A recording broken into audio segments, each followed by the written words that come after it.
Welcome to Raise the Line with Osmosis.org, seeking solutions with leading experts on how to increase healthcare capacity so people can get the care they need during the COVID-19 crisis and beyond. And my name is Shiv Gaglani. Our guest today sits at the intersection of two of the most significant trends coming out of the COVID pandemic, the growing demand for mental health services and the boom in providing virtual care. Dr. Thomas Tsang is co-founder and CEO of Valera Health, a telemental health company that emphasizes a team-based approach and outcome measurements. Dr. Tsang has a varied background in academia, government, and the private sector, and has spent much of his career focused on using health IT to improve the delivery and quality of care. Before we get started, I'd like to give a shout out both to Diana Anthony, who's a shared investor in Osmosis and Valera, who made the introduction to Dr. Tsang, as well as Sachin Jain, through whom I first met Dr. Tsang, I think when they were both at Merck. So I'd like to thank Dr. Tsang for taking the time to be with us today, and welcome to the show. Thank you very much for having me. Please call me Tom. Okay, Tom. So I'd like to first start by learning more about you and what got you interested in medicine, and then a career as a CEO of a telemental health startup. I've been in medicine much longer than I would admit. It's been over 25 years. I've been an internist and then got into public health. I was running a community primary care clinic, comprehensive community clinic for the Asian American population in Chinatown of New York City, serving an underserved population with underinsurance or no insurance. And that got me interested in public health issues and had an opportunity to get involved with the ACA and joined the Ways and Means Committee as a staffer, was part of the team that wrote Obamacare, was part of the Obama administration. That's where I met Sachin Jain. And then did some work at the state level for the governor of Hawaii doing some Medicaid reform and got recruited into the private sector. At Merck Pharmaceuticals, I spent a lot of time working on digital solutions and was really fascinated on the speed for how digital solutions and startups can really propel a new idea into the marketplace. And I thought potentially I could do that as well, and was fortunate enough to meet several of my co-founders throughout the process and got together a great team and some great investors. On this issue of mental health, it's a personal passion of mine. My family members went through some issues. I went through some issues early on during residency, and I really, truly believe it's an underserved area that technology could help on. And while we're in the pandemic, and it's just been a remarkable journey and major traction that we're seeing. Wow, there's a lot of threads I could pull on, but first let's go to Valera and learn more about the company, why you started it, and how you differentiate. We've been fortunate at Osmosis to have several people on the podcast, including Comms Chief Medical Officer Omar Dawood, and there's definitely been a resurgence of interest or a massive interest in mental health and virtual care, as mentioned in the intro. So what specifically sets Valera apart, and what's your unique value proposition? Yeah, so our biggest unique value proposition is that we are a comprehensive service model. We see both mild and moderate as well as severe cases. By severe cases, I'm talking about conditions like schizophrenia, like bipolar disorder, like people with PTSD and substance abuse. 30 to 40% of our patients actually have a severe, persistent mentally ill diagnosis. These are conditions that are basically lifelong. They require chronic management, medications, and therapy. And many of the patients can't access care right now. Most companies right now, most of the providers in the community do not accept them. And some of these patients that we see have been waiting 3 or 4 months. If it wasn't for us to be available and being able to see them within 7 to 10 days, they wouldn't get care elsewhere. 2 is, right now we're in 2 markets. We're in New York and Arizona, and we are working with 14 health plans that cover 12 million people so far. So in the marketplace, I would say over 60% of the providers out there do not accept health insurance. They certainly do not accept patients with Medicaid or managed Medicaid. And so we're a comprehensive service that really accept a lot of insurance plans, and we work with government sponsored plans, Medicaid and Medicare as well. And so we're serving a huge need by giving these patients access to services. Yeah, I mean, clearly, and it kind of speaks to some of the roots you've had, both in government as well as working in Chinatown, as you mentioned. And when you said that, I thought back to one of my favorite interviews on the podcast is with Richard Park, who you may know now started Render Care, really tremendous, like you, clinician and operator. How has COVID affected your work at Valera? I'm sure there's been a ton of investor interest, maybe clinicians and patients as well. Can you walk us through how the company has adjusted to COVID and what do you think some of the lasting changes of COVID will be both on Valera as well as on the healthcare system? Yeah, we're seeing double-digit month-over-month growth over the last 12 months. And certainly COVID had a negative impact on the general population. It's increased the amount of anxiety, depression. It's increased access issues because people don't want to travel to go get their care. And a lot of the providers are shutting down their brick and mortar practices and limiting their hours. And some of the providers who are the solo practitioners in the community are not equipped to do telehealth. And so there's definitely limited access. We've been able to fill a huge white space and a void in this marketplace where people with SMI conditions, with people with serious mental health conditions like schizophrenia and bipolar disorders and substance abuse disorders can actually get the care that they need in the privacy of their homes. And it's longitudinal. Our providers, our therapists, our psychiatrists, our nurse practitioners are able to provide the care on a weekly basis, on a regular interval basis. They're seeing the same providers at the same time, and they're getting their medications as well. So it's been a great honor to be able to serve a purpose. And we've had tremendous partners in place in New York. We're working with great partners, some of the primary care practices, some of the larger practices like City Block we're working with Caramount, which is in Westchester, one of the biggest practices in New York. We're working with NYU, where they're seeing us as a credible mental health practice to send their patients to. So we're working with the NYPD. The NYPD is sending their officers to us. So it's great to have the confidence of these great, fantastic partners. Yeah, you've named a few. We work with NYU too, and then we had Toyin Ajayi, who's Chief Medical Officer at City Block. I'm sure she's worked with your team. It's a great list. There's a lot of talk about burnout and mental illness in the provider community, and even more so now with the Delta variant, where a lot of the providers in my network, and clearly Osmosis works with a lot of them, are very frustrated because it's been 18 months of nonstop frontline care.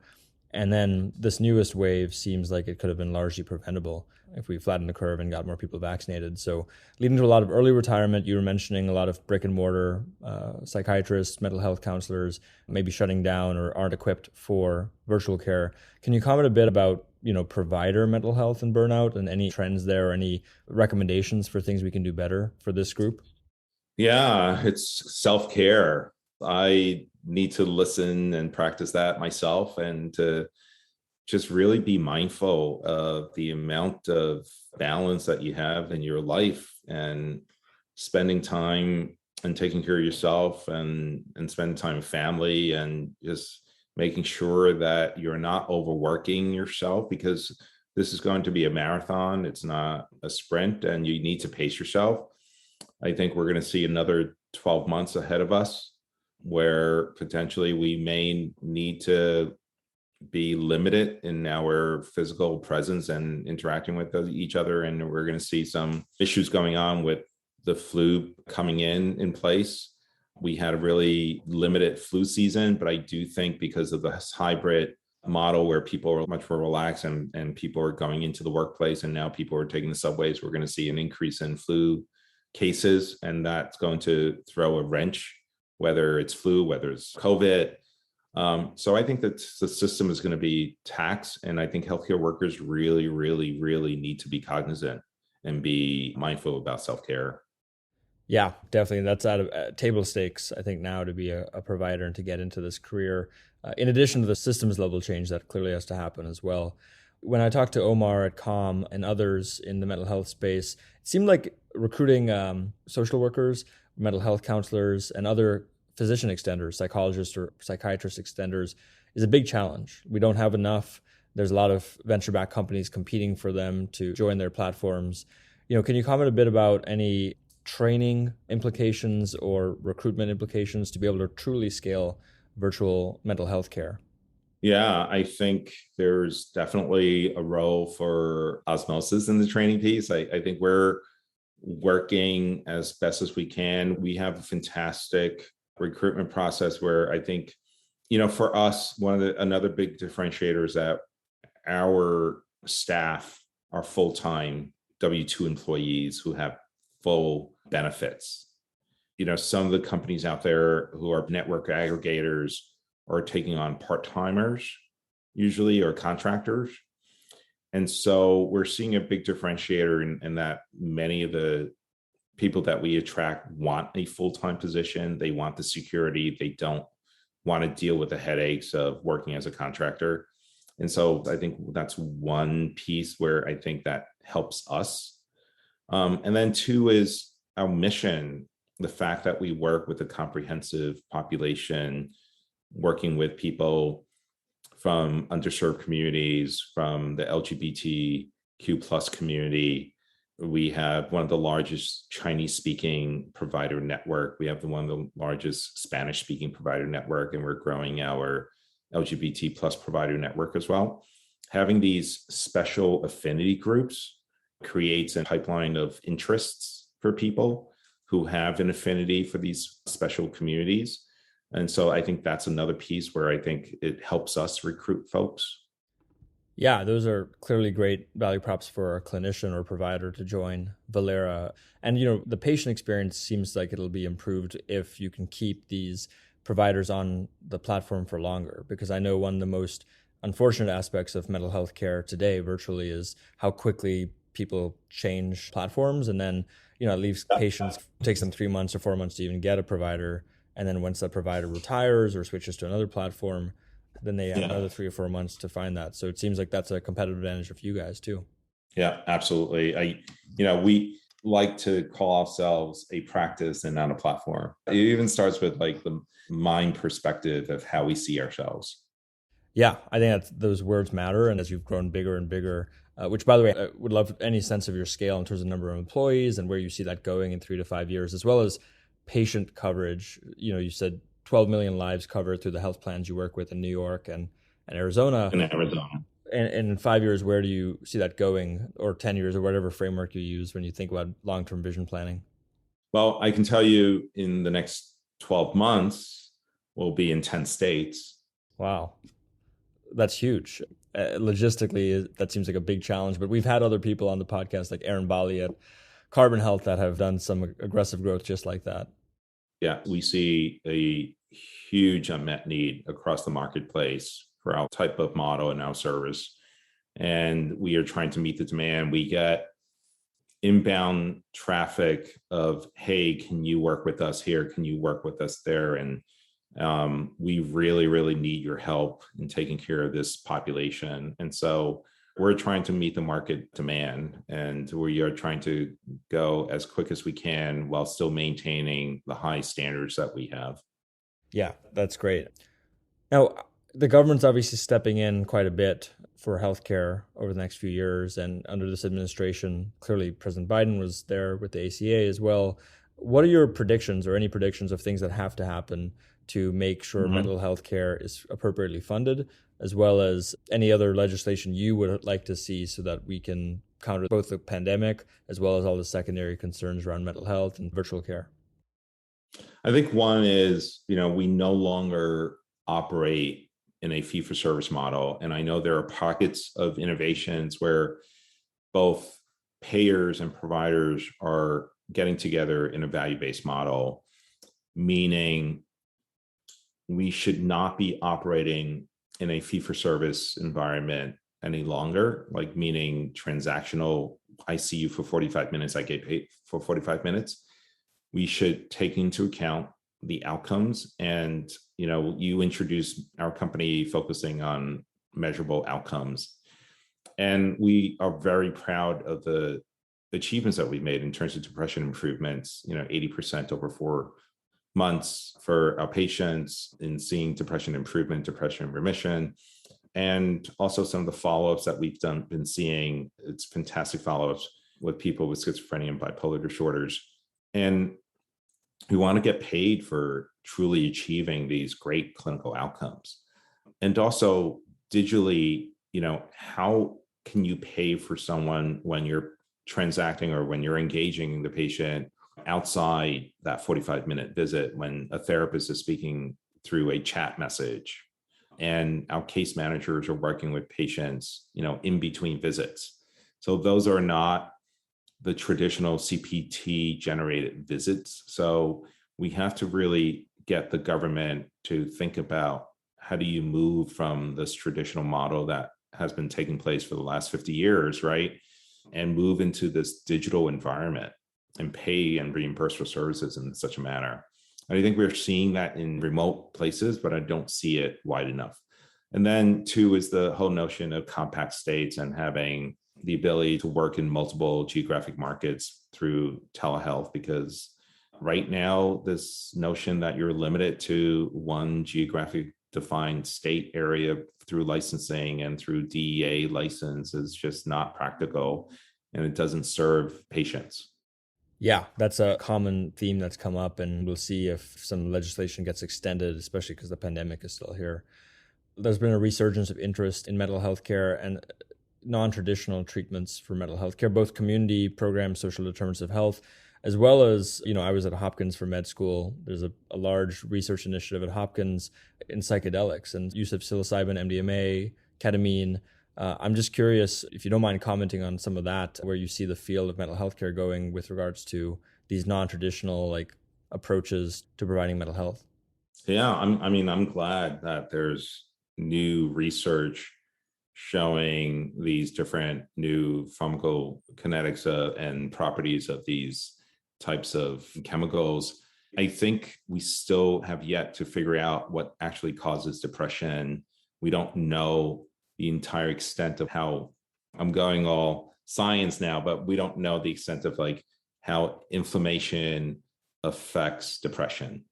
And there's all this research about some of these agents, and new pharmaco agents can help decrease that inflammation. And it's not just all about SSRIs. And so I'm glad there's this whole new body research that we're looking into it, and that we're open to looking into it, and that we're instilling a rigorous investigation process and pathway in really understanding and having a FDA regulatory process in approving these drugs. So I'm all for it, and I'm hopeful we can work in the space and partner with organizations. That's awesome. The way we got to know about the space a bit is our board member, Mitch Rothschild, his wife, Rachel Yehuda, is a National Academy of Medicine, Mount Sinai physician who does work with patients who have PTSD, war veterans, and has done a lot of the research with MAPS, the MAPS group, on psychedelics. So it'll be very interesting to see, as you guys expand and reach more and more patients, how these therapies come live and these other trained providers come into the mental health care industry. I had two other questions for you. The first is, as a physician who's had experience in the private sector, startups and tech, and in government, what advice would you have for our audience of current and future healthcare professionals about pursuing their career, especially now at this pivotal moment? So I'm always giving career advice to younger physicians, and I basically tell them, look, a well-balanced career is 1/3 public, 1/3 private, and 1/3 civil service. So it's a good balance to contribute to society. And I think, having a purposeful life is one of the secrets of having a happy life. And I think folks need balance. And I think that's a great balance to approach life. Yeah, it's very Viktor Frankl-esque of logotherapy. You need to find meaning, whatever form that takes. The last question is there anything else you wanted me to ask you that I haven't asked you that you'd like to get across to our audience?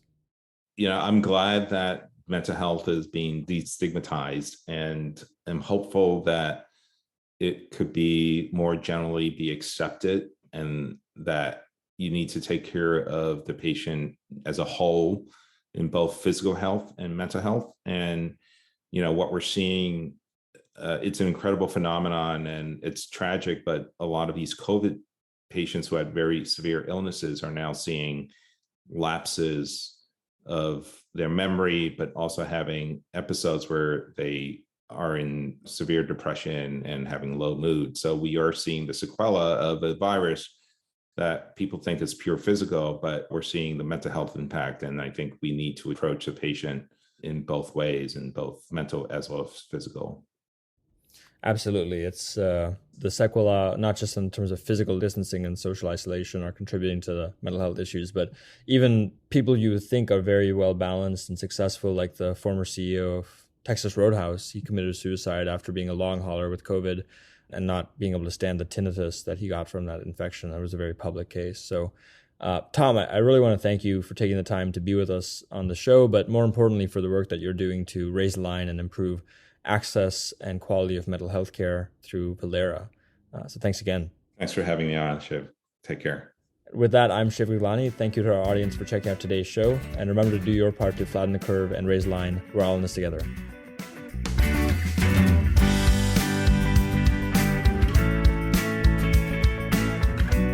For more information on how you can help raise the line and flatten the curve, go to osmosis.org/COVID-19. If you like this podcast, please share it on your social channels. You can also subscribe to the series and check out all of our podcasts at osmosis.org/Raise the Line Podcast.